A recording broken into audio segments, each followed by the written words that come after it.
What's up, ladies and gentlemen of YouTube? Boogie2988 coming at you live once again through the power of the internet. And this is my rambling series. It's my vlogging series in which I just talk about life, the universe, things around us, things that are particularly interesting to me, what's going on in my life, what's personally affecting me, my health, my weight loss, all of that stuff. I like to talk about that here. And I tend to do it in little low-effort 10-minute bursts where I just turn on the camera and I talk, no editing, no BS. Though sometimes I have to record it 4 or 5 times due to interruptions like I have today. This is my 5th time trying to get it all out into one take, but that's the way I like to do it. Got a lot of good stuff to talk about today. Got some bad stuff to talk about today as well. I probably titled the video based on the bad stuff, so I know you're eager to hear about it, but we'll talk about the good stuff first because the good stuff's the important stuff. First off, I want to talk about my new wardrobe. I finally got rid of all of my larger shirts, all of my 9Xs, all of my 8Xs. They are gone.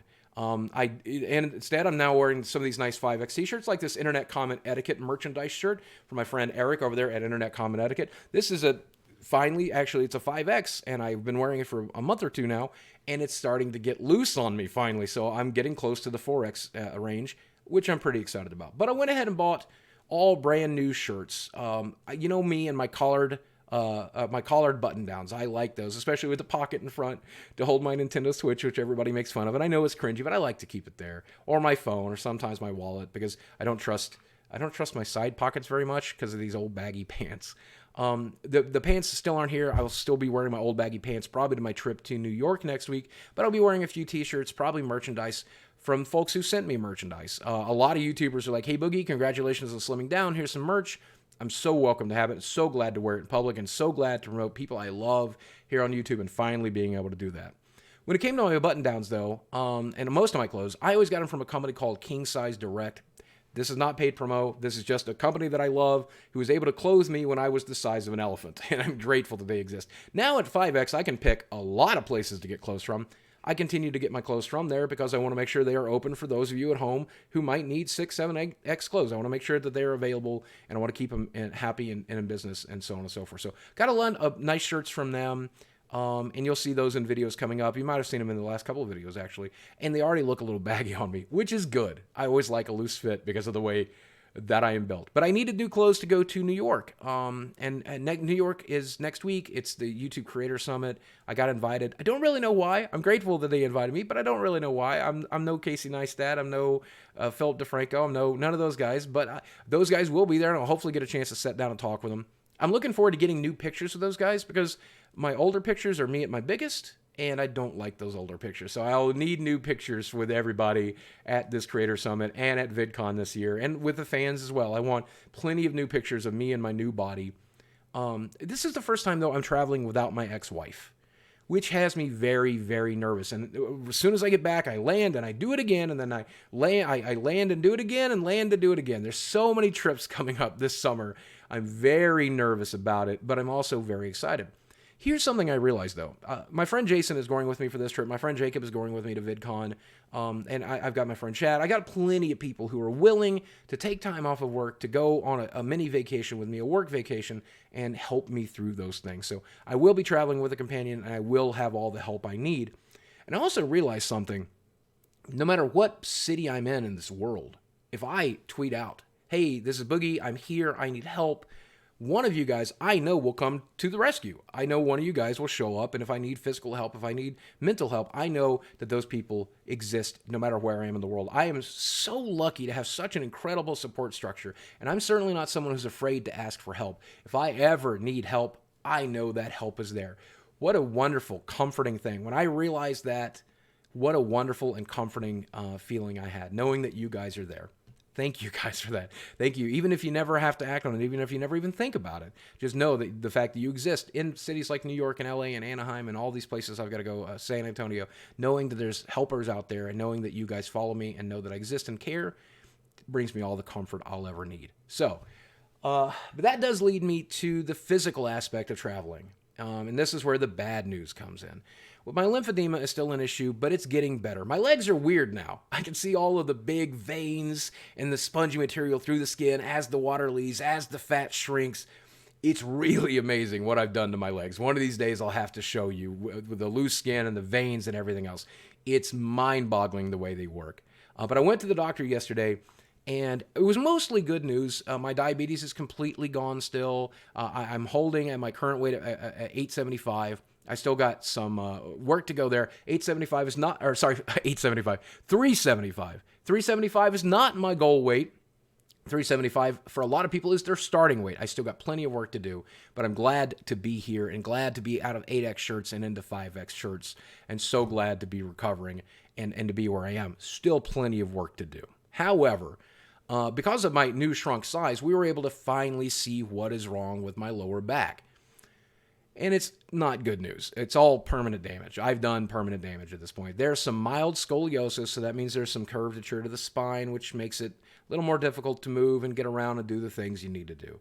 There's also a lot of degeneration around, I think they said, L4, L5, and S1, mostly arthritis, and then like a lack of the padding between them and the positioning and stuff like that. Long story short, weight loss has improved the issue. Weight loss will improve the issue. Pain medication and muscle relaxers have helped the issue, and they will continue to improve the condition. Physical therapy, which I will soon start with my doctor, will help the situation and will improve the situation.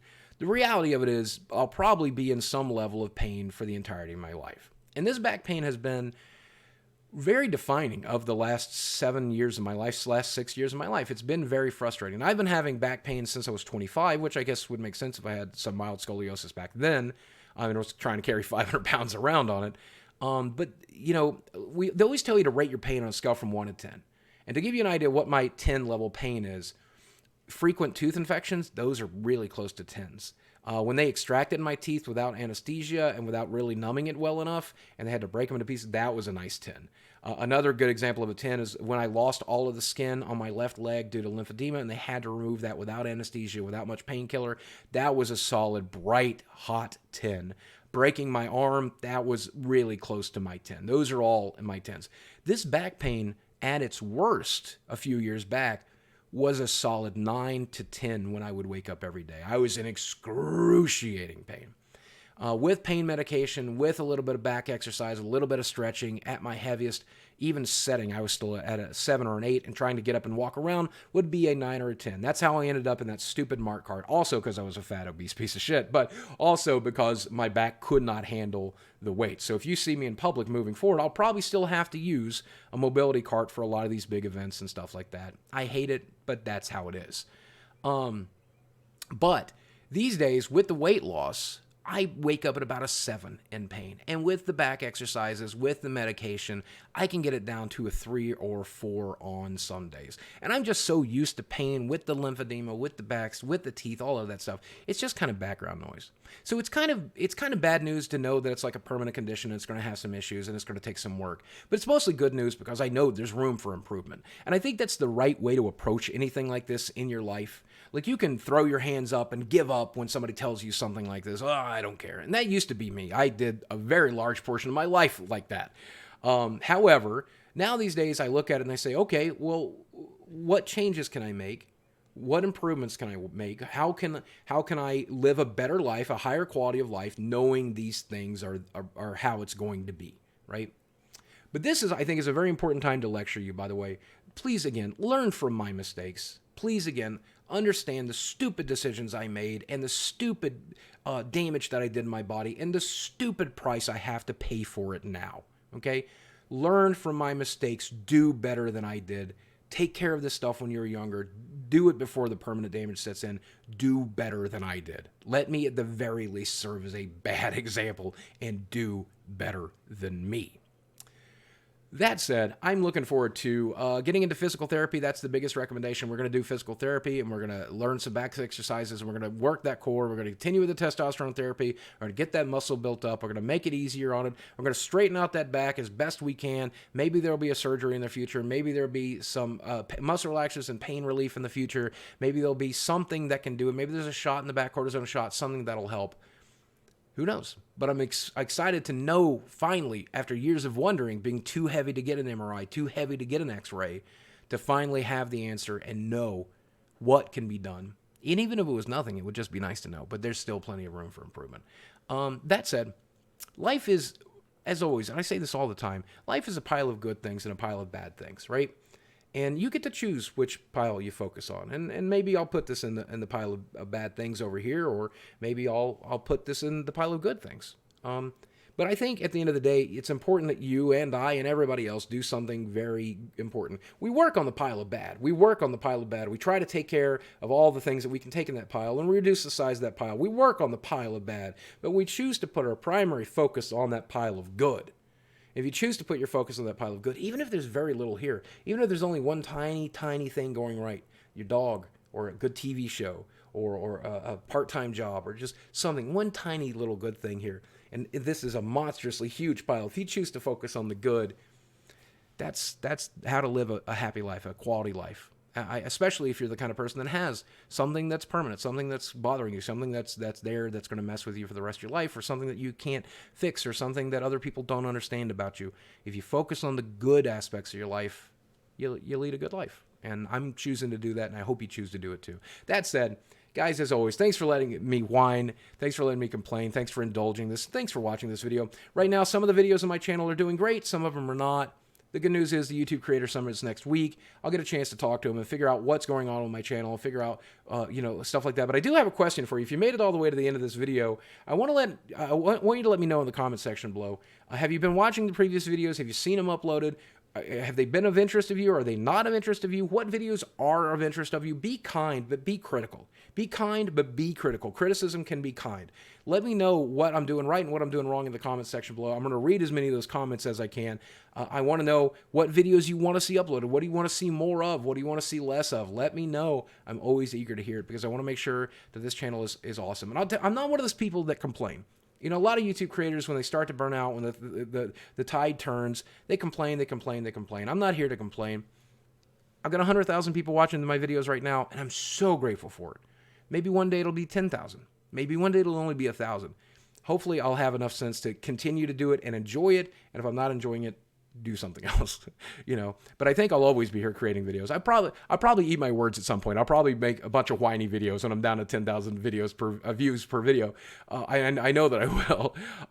But hopefully I can prove myself to be better than I expect and do better and just be happy with what I got. And right now, I couldn't be more happy with what I've got. Thank you for providing your time, your experiences. Thank you for watching. Thanks for being part of my life.